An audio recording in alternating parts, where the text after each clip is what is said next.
Hit that subscribe button and tap the bell icon. We didn't expect that our only daughter would suddenly become a stranger to us. My name is Lorraine, and I am 65 years old. My husband, Robert, and I have worked, saved, and sacrificed our entire lives for our only daughter, Heather. Everything we have done for her. We sold our home 3 years ago, not because we wanted to, but because Heather needed help. She had her eye on a big, beautiful house in a quiet neighborhood just outside Denver. Her credit wasn't strong, and she didn't have stable income. She hadn't worked in over 5 years, claiming stress and burnout. We didn't ask questions. We only asked, "How can we help?" We used the equity from our house as a down payment and signed the mortgage in her name, using our retirement savings to pay off the monthly bills. We moved into the guest bedroom. I tried to make it feel like home. Fresh curtains, my mother's quilt on the bed, a few family photos on the dresser, but it never truly belonged to us. And now I realize it never did. Heather barely acknowledged what we gave up for her. At first, she made coffee in the mornings. She invited us to movie nights, but as the months passed, she became distant, cold. She ordered food and didn't ask if we wanted any. She threw parties we weren't invited to in our own home. Sometimes she wouldn't come home for days, and when she did, she walked past us like we were part of the wallpaper. Then came the news about my sister Caroline. She was 68 and rich beyond measure. Caroline and I had grown apart over the years. Her life took her to yachts and banquets, mine to school cafeterias and neighborhood churches. But when her health started to fail, she asked for me. Heather insisted on coming too, saying she wanted to say goodbye. I should have known better. Caroline was in a hospice room, a quiet place with a view of the mountains. The scent of lavender filled the room. I remember holding her fragile hand, whispering stories from our childhood. She smiled faintly. Heather sat next to her hand on Caroline's. "Heather, my dearest niece, you've always been like the daughter I never had. Everything I leave behind will be yours." She paused. "Don't worry, Aunt Caroline," our daughter said, brushing a strand of hair from my sister's forehead. "It'll stay in the family. Don't worry, I'll take care of it." Caroline passed away peacefully that night. Heather posted about it before we had even notified the rest of the family. Her post was filled with hearts, angel emojis, and hashtags about legacy and grief. It made me sick. The funeral was a blur of black dresses, silk scarves, and hushed conversations. Heather showed up in a designer outfit I had never seen before. Sunglasses too large for her face, and a diamond bracelet she clearly hadn't bought herself. She acted like a celebrity widow rather than a mourning mace. She gave a speech short, dramatic, and completely rehearsed. "Aunt Caroline saw something special in me," she said to the crowd. "She believed in me when no one else did. She always told me I was destined for more." I glanced at Robert. His jaw was tight. Neither of us had ever heard Caroline say anything like that. After the funeral, Heather refused to ride back with us. "I'll meet you at home," she said, brushing past us. That night, she came into the kitchen while I was washing dishes. She didn't sit. She didn't offer to help. She just leaned against the counter with a smirk on her face and said the words that would burn themselves into my memory forever. "You two need to move out." I stopped, scrubbing. I thought I misheard. "What?" "You heard me. You have 3 days to leave. This house is mine. I don't need you anymore." She said it like she was talking to tenants she'd never met. Not her parents, not the people who raised her, who gave up their home, their savings, their comfort. "Heather," I said, my voice cracking, "we've been paying the mortgage. You haven't worked in years. This is our home, too." She rolled her eyes. "Yeah, well, that was then. Things have changed. I don't want to live with old people. I'm going to have guests and new lifestyle. I can't have you two hovering around. It's embarrassing." Robert stood behind me, silent, like someone had knocked the air out of him. I swallowed hard. "And where do you expect us to go?" She shrugged. "I don't know. You're smart. You'll figure it out. Just don't make it dramatic. I don't have time for guilt trips." She walked out before I could say another word. I stared at the soap bubbles sliding down the plates and realized my hands were shaking. My chest felt heavy, like something sacred had been broken inside me. Robert placed his hand on my shoulder gently, and I could feel his heart break in the silence. That night, I sat on the edge of the bed in our little guest room, surrounded by the photos we brought with us, and I let myself cry. Not loud, not messy, just quiet tears that soaked the pillow. It wasn't just the betrayal. It was the years of love, of giving, of bending over backwards that suddenly meant nothing. 3 days. After everything, 3 days. She didn't even ask if we had somewhere to go. She didn't even pretend to be grateful. She saw us as nothing more than a burden she could now afford to toss aside. Her transformation into this cold, entitled woman didn't happen overnight, but it felt like it had crashed down on us all at once. I couldn't sleep that night. I stared at the ceiling, reliving every moment, every sacrifice.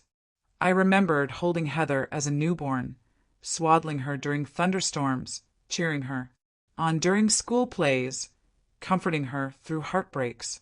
I remembered late-night grocery runs when she had cravings, driving her to and from college when she was too anxious to be alone, covering her rent when she lost her first job. She had always taken more than she gave, but we had always offered with open hands because that's what parents do. That's what we believed. But now, with just one sentence, she had thrown it all away. 3 days, that was all she gave us. I closed my eyes and tried to remember. Caroline's voice. I thought about the way she looked at me in that hospital bed, how she gripped my hand one last time. There was something unspoken in her expression, something I didn't understand then, but I would soon. For now, all I knew was this. We had to pack up our lives again, only this time, not for love, for survival. And somewhere deep inside me, something started to shift. A quiet resolve, a voice I hadn't heard in years, the voice of someone who remembered her worth. I wouldn't let this be the end. Not like this. I didn't sleep much the night after Heather told us to leave. Even with the door closed, I could still hear her moving around the house, her heels clicking across the hardwood floors, the sound of the refrigerator opening and slamming shut, her voice as she laughed on the phone, probably talking to one of her friends, maybe even bragging about what she had just done, about how she was finally free from her parents. I lay in bed staring at the ceiling, my hands clasped over my stomach like I was trying to hold myself together. My heart wasn't just heavy. It hurt. Physically hurt. I kept going over her words again and again. The way she had leaned against the counter like she owned the world. Like the house wasn't ours, too. The way she said, "You have 3 days to move out." Like we were strangers, renting a room. 3 days. That was all the time she gave us. No warning, no discussion, no care. That morning, I sat in the kitchen alone. Heather had gone out. She didn't leave a note. She didn't say goodbye. She didn't ask if we had breakfast. There was a half-eaten croissant on the counter, a lipstick-stained coffee cup in the sink. The house smelled like her new expensive perfume, something sharp and cold that made me feel like a guest in my own life. Robert sat across from me, silent. He was never much of a talker in the mornings, but today his silence had weight. His hands were wrapped around his coffee mug, but I don't think he even took a sip. We just sat there, breathing in the quiet. I tried to make sense of it, of all the years, the memories, the sacrifices, and how they suddenly didn't matter. When Heather was little, she used to crawl into our bed during thunderstorms. She'd clutch her stuffed rabbit and whisper, "Don't leave me." And I'd wrap my arms around her and promise every time we never will. We kept that promise through scraped knees, through mean girls at school, through her college anxiety. When she called us crying because she failed her first exam, I drove 6 hours just to be there. When she couldn't pay rent after college, we covered it. When she broke up with her first serious boyfriend, I took 2 weeks off work just to stay by her side. Every time she fell, we caught her. Every time she was lost, we helped her find her way. And now she couldn't even look us in the eye as she threw us out. We sat in the living room later that afternoon, the same one I had decorated for the holidays last year. I had put up garlands, candles, a fake Snow Village on the mantel. Heather had rolled her eyes and said, "That stuff is tacky, but I didn't care. I wanted the house to feel like home." Now the same room felt cold, empty. I noticed that she had taken down the family photos, ours, replaced them with modern art and prints she bought online. Photos of her with friends we had never met. None of us. That night we started to pack. Robert went to the garage to get the boxes. I opened the closet in the guest room and stared at the clothes hanging neatly, the ones I hadn't worn in months. I touched my winter coat, the one I'd bought before we moved here, thinking we'd spend holidays together. The three of us, warm and safe. Every item I packed felt like a goodbye, not just to the house, but to the illusion. She never came to check on us, never asked how we were doing.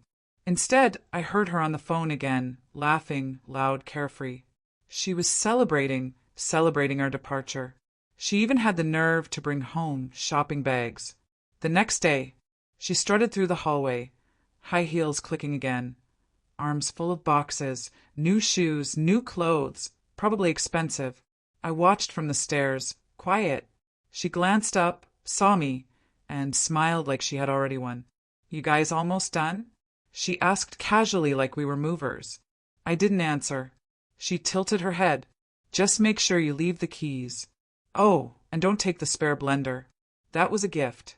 That blender had been mine years before. I had brought it with us. She had used it every day, and now she was claiming it as hers." I felt a hot wave rise up my neck, but I still didn't say a word. What would I even say that she would care to hear?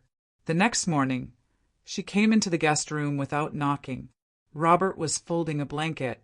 "By the way," she said, tossing her hair over her shoulder, "someone is coming to see the house this weekend. I'm thinking of putting it up for sale. I want a bigger house, maybe with a pool." I stared at her. "It's not really your style anyway," she added with a smirk. Robert looked down. He didn't say anything. I could see it in his face.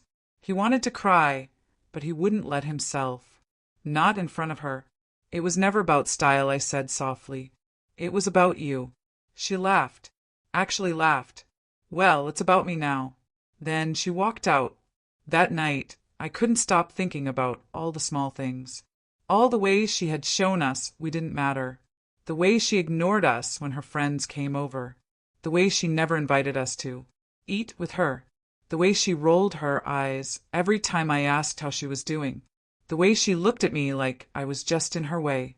The way she took and took and took and never once said thank you. And we let her. We let her do it because we loved her. I remember one afternoon a few months ago, I had baked her favorite muffins, blueberry lemon. I left them on the counter with a note just because. "Love, Mom." She never said a word. Just tossed the note in the trash. I found it there later that night. I remember when her car broke down. She didn't ask for help. Just left the repair bill on the kitchen table with a sticky note. "Can you cover this?" "No, please." No explanation. We paid it anyway. I remember when I tried to talk to her about applying for a job again. Gently, carefully, I said maybe it would help her feel more independent. She slammed her coffee cup on the table. "You think I don't already feel like a failure?" I said I didn't mean it like that. But she didn't want to hear it. She stormed out and didn't come home. Until midnight. Then she didn't speak to us for 2 days, and we still apologized. We always apologized. I looked at Robert. He was sitting in his recliner, the same one he used to nap in after work. He looked smaller somehow, like everything we had built was slipping through his fingers. "She doesn't love us," I whispered. He didn't look up, just said, "I know." And that was the hardest part. Not the packing, not the leaving, but realizing we had been used by the person we had loved most. Heather didn't come home the night before we left. Or maybe she did and just didn't bother to say anything. We spent our last morning in silence, loading our things into the car. A few boxes, a few bags. I took one last look at the house, the one we bought for her, the one we paid for, and I felt nothing. No sadness, no nostalgia, just emptiness. She didn't say goodbye. She didn't come outside. She didn't ask where we were going. And that was the moment I finally stopped wondering if she ever would. I closed the car door, buckled my seatbelt, and looked ahead. We were driving away from the house we built. But more than that, we were leaving behind the illusion of a daughter who cared. And somewhere deep inside me, a space that had been filled with hope for too long finally emptied. I was done. Not angry, not broken, just done. And that kind of ending doesn't scream. It doesn't shatter windows. It just shuts the door and never looks back. We moved into a small rented apartment the same evening. We left Heather's house. It wasn't much. A one-bedroom with faded walls, worn carpet, and a faint smell of old paint. But it was quiet, peaceful, ours. We didn't talk much that night. There was nothing left to say. Robert made us both a cup of tea while I unpacked the suitcase with our clothes. I opened a drawer and gently laid in the folded shirts, smoothing them with my hand even though they didn't need it. My fingers were moving, but my mind wasn't there. It was still in that house. Still, echoing with Heather's voice. I don't need you anymore. The next morning, I was still making the bed when the phone rang. I didn't recognize the number. For a moment, I hesitated. Then I picked up.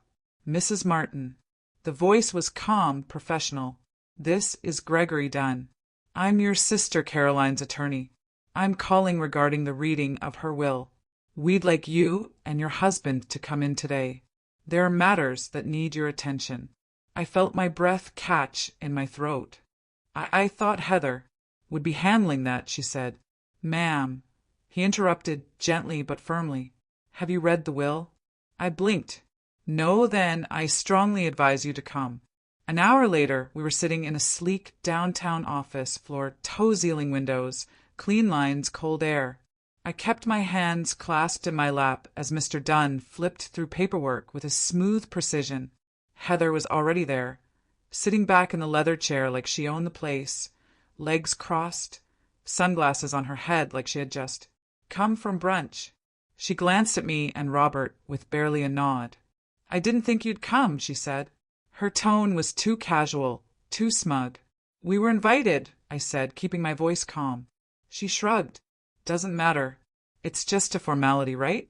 I mean, we all know what Caroline wanted. She was smiling, a small, satisfied smile. She leaned toward Mr. Dunn. Shall we begin? He looked between us, then opened a file. This is the last will and testament of Caroline Pierce, dated and notarized 6 weeks before her passing. Heather tilted her head, trying to look dignified, but I could see the glint in her eyes. She thought she already knew everything. Mr. Dunn began to read. To my sister, Lorraine Martin, I leave the remainder of my estate, including but not limited to all financial holdings, stocks, properties, liquid assets, and the entirety of my business interests. Total value at the time of this will, $19,832,000. I blinked. Heather's smile faltered. Heather stood up. No, that can't be right. Read it again. Mr. Dunn did not look up. I have verified this will with the court. It is valid and legally binding. But she told me, she said. Heather's voice cracked. She told me everything would go to me. Mr. Dunn looked at her for the first time. I can only speak to what is written and legally recognized. Heather turned to me, her eyes wild. What did you do? What did you say to her? I shook my head, stunned. Nothing. I said nothing. And it was true. I hadn't asked Caroline for anything. In fact, I thought she resented how close Heather tried to get to her in those last days. I remembered the look she gave me in the hospital, how she held my hand, how she chose silence over spectacle. Heather's breathing was sharp. She looked at Mr. Dunn like he might change the words with a glance. There must be another version, a newer draft. This was the last and only legally confirmed version. Silence. Deep, heavy, and then Heather laughed. A short, bitter sound. Wow. So that's how. It is. She turned to me. I take you in. I let you stay in my house. And this is how you repay me. Robert shifted beside me, but I placed a hand on his. I met Heather's eyes. You didn't take us in. We gave you that house. We paid for everything. Her lip curled. Sure. Now you want to pretend you were the victim. No. I just want you to stop pretending you were the one who gave anything. Her face twisted. You wouldn't have had anything if it weren't for me. Aunt Caroline liked me. She trusted me. I stood slowly. Then why didn't she leave it to you? She had no answer. Mr. Dunn began outlining the next steps, but I barely heard him. My heart was pounding. Not with triumph, not with joy, with something else. Something harder to name. The room felt smaller. Heather smaller. After the meeting, Heather followed us outside. You don't deserve it, she hissed. But we do, I replied. She looked like she wanted to scream, but instead she whispered, You'll be sorry. Robert turned to her. No, we're sorry for years. Not anymore. We walked away. I felt her eyes on my back burning. That night, sitting in our tiny apartment, I stared at the beige wall for a long time. I should have felt victorious, but I didn't because in that moment I thought about the time she came home from school, crying in second grade. The teacher had embarrassed her, and she said she didn't want to go back. I let her stay home the next day. We made pancakes. We watched cartoons. She smiled. I remembered that smile. And now, I saw it warped. Somewhere along the way, we lost her. Or maybe she was never who we thought she was. I didn't cry, but I grieved. 3 days later, she called. I didn't answer. Then she texted. First, I was upset. I didn't mean everything I said. Then can we meet? I want to explain. Then I need help, please. I showed Robert the messages. He stared at them for a while. Then I replied, We would like the full amount we invested in the house returned to us. Our lawyer will contact you regarding the paperwork. From this point forward, you will be responsible for your own living expenses. We wish you well. She didn't respond right away. Then, so you're just cutting me off? I didn't reply. She called again that night. I answered, Hello, you're really doing this? Yes. What am I supposed to do? Live work like we did. You raised me to believe family helps each other, and you taught me that love without respect is not love at all. There was a long silence. I didn't mean to hurt you, she said quietly. But you did, so that's it. You're erasing me. I took a breath. No, but you won't be in our will. Her breath caught. What? We gave you everything. And when you didn't need us, you told us to leave. I was emotional. So were we. But we didn't throw you away. She didn't say anything after that. We ended the call. I sat there in the quiet for a while. Robert reached for my hand. You okay? I nodded. I think I am. The snow began to fall outside. Soft, clean. I stood by the window and watched as it covered everything. Not to erase, but to begin again. The first message came the next morning. Mom, can we please talk? Just 5 minutes. That's all I'm asking. I read it, then locked my phone screen. I didn't answer. By the time I sat down for breakfast with Robert, 3 more messages had come through. One of them was a voice message. I didn't open it. I didn't want to hear her voice. Not yet. I looked across the table at my husband. He had just made scrambled eggs and toast like he always did. It was a quiet morning, the kind I used to wish for. She's trying to get to you, he said calmly, passing me the butter. Don't let her. I know, I replied. I spread the butter slowly, evenly like I had all the time in the world. I had once rushed to answer her every message. Now I took my time with everything. Around lunch, another message came. Mom, this has gone too far. I'm sorry for what I said. I was stressed. I didn't mean to sound so cold. I didn't respond. That same afternoon, I got a phone call. When I saw her name on the screen, I let it ring. Then she tried Robert. He let it ring, too. The next day, the tone shifted. I can't believe you're doing this. You always said family was the most important thing, and now you're just cutting me off. Still, we said nothing. By the third day, the messages were frantic. I can't pay the mortgage. I don't know what to do. They say the utilities will be shut off if I don't pay by Friday. She included a photo of a final notice. Electricity past due. I stared at it for a moment, then placed the phone down. That same bill used to come to my email. I had autopay set up for it. She had never even seen it until now. I remembered the years I quietly handled it all. The electric, the water, the gas, the repairs. I used to keep a notebook where I tracked all her expenses. She never asked how things got fixed. She never said thank you.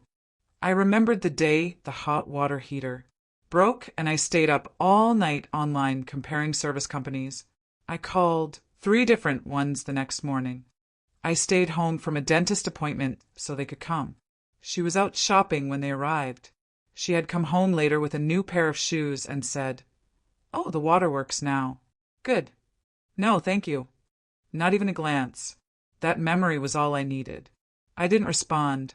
On the 4th day, she came to our apartment. I heard her car before I saw her. It pulled up fast, too fast for the narrow lot. I was sitting by the window with a cup of tea. "She's here," I said quietly. Robert looked up from the newspaper. "Let her knock." A few seconds later, there it was. 3 sharp knocks. Then a pause, then again, more insistent. "Mom, I know you're in there. Please, can we talk?" I didn't move. "I know you're upset. I was wrong. Okay, I was wrong. Please, I can't do this alone." Still I sat. She knocked again. "You're really not going to open the door?" After everything, Robert stood and walked over to the door, not to open it, but to speak clearly from behind it. "Heather, this is not the time. Please leave." She didn't knock again. She just stood there quiet. Then slowly we heard the car pull away. That night, another message came. "I'm sorry. I didn't mean to hurt you. I just didn't know how to ask for help without sounding weak. I messed everything up." I turned off the phone and went to bed. The following week, a letter came from our lawyer. The process to reclaim the investment in the house was moving forward. Heather hadn't replied to the notice yet. There would be more paperwork soon, probably resistance, maybe even a legal fight. But we were ready. For once, I felt calm. That weekend, we went to the park. We hadn't done that in years. We sat on a bench under a tree and watched the leaves fall. It was quiet, the kind of quiet we never had before. Robert turned to me. "Do you regret it?" I knew what he meant. Cutting her off, saying, "No, no," I said. "I regret waiting so long." Because the truth was I had seen the signs for years. I remembered the Thanksgiving she refused to come to because we didn't make the stuffing the way she liked. The birthday she forgot. The time she yelled at me for calling her at work, even though it was to tell her her cousin had passed away. I remembered all of it. The way she never apologized unless she needed something.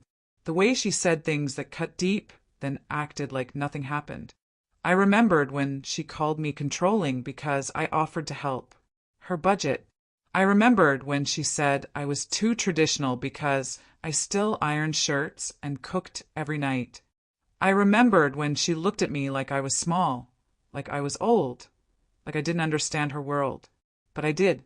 I just never told her because for years I had kept the peace. I had swallowed the hurt. Now I was finally free.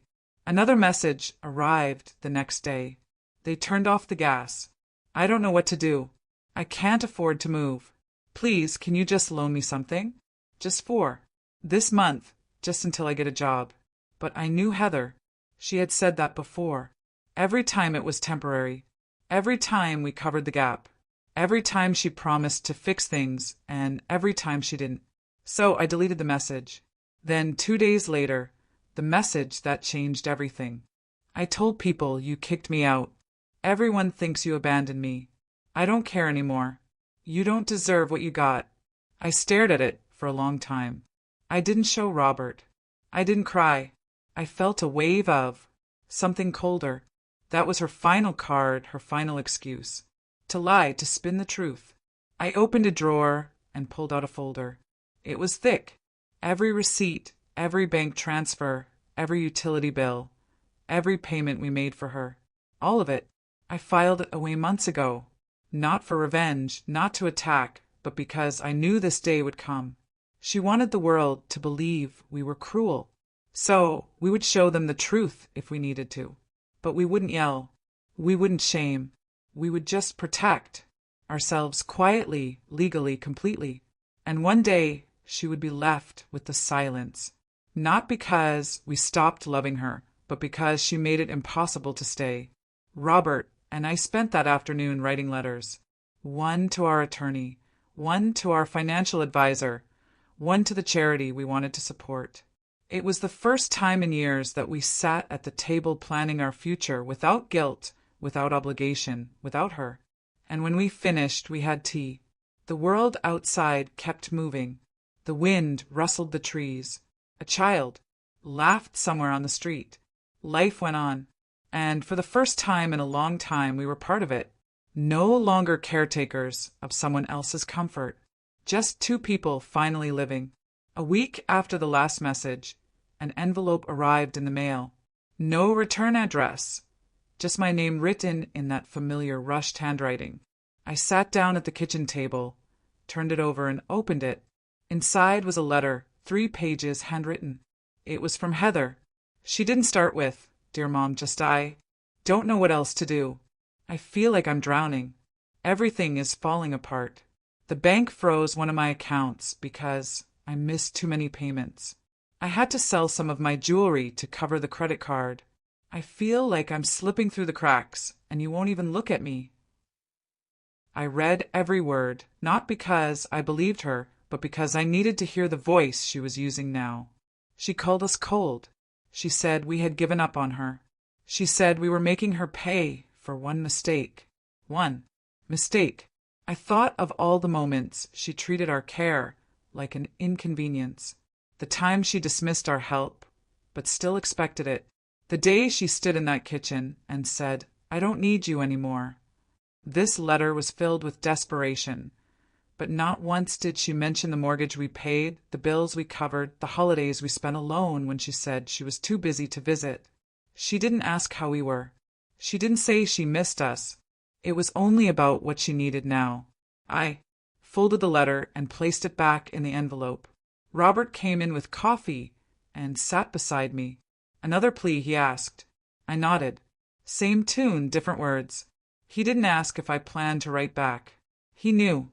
Later that day, something unexpected happened. An email came from someone I didn't recognize. The subject line, "Thank you." I opened it. It was from a woman named Ellen. She said she had worked with Caroline for over a decade. Said she had heard about what happened and she wanted to say something. She wrote, "Your sister always spoke highly of you. She said you were the one person who never asked her for anything. She told me once that she was proud of how you lived, that you had dignity, that you gave without ever expecting something in return. I hope you know she saw you, truly saw you." I stared at the screen. That was the first time in a long time I felt truly understood. Not by my daughter, but by someone who had quietly watched and remembered. We took that as a sign. That same week, Robert and I booked our first real trip, a 2-week stay along the coast. Ocean views, quiet mornings, long walks. We used to talk about this back when we were young. When Heather was in school, and money was always tight back then, we told ourselves maybe one day. Now we finally had a reason to go, and nothing to hold us back. I packed light, a suitcase and a journal. Before we left, I wrote one final letter to Heather. Short, honest, not cruel. We will always care for you, but love must be mutual to be healthy. Until you understand that, we need space. Please don't contact us unless it's to truly rebuild what was broken with honesty, not guilt. We wish you peace. No threats, no conditions, just truth. We left it at that. The trip was quiet, beautiful, healing. We walked every morning. We ate fresh seafood by the water. We laughed. We sat in silence, holding hands, not needing to say anything at all. We didn't talk about Heather, not often. And when we did, it wasn't with pain. It was with acceptance. On our last evening there, I stood on the balcony and watched the sun go down over the waves. And for the first time, I didn't feel guilt. I felt peace. I realized something in that moment. You don't have to earn love by sacrificing everything. And rejection, as painful as it is, can be a kind of love too. Love for yourself. Because choosing peace is not the same as giving up. It's standing up. And finally, at this stage in life, I understood age is not about weakness. It's about dignity.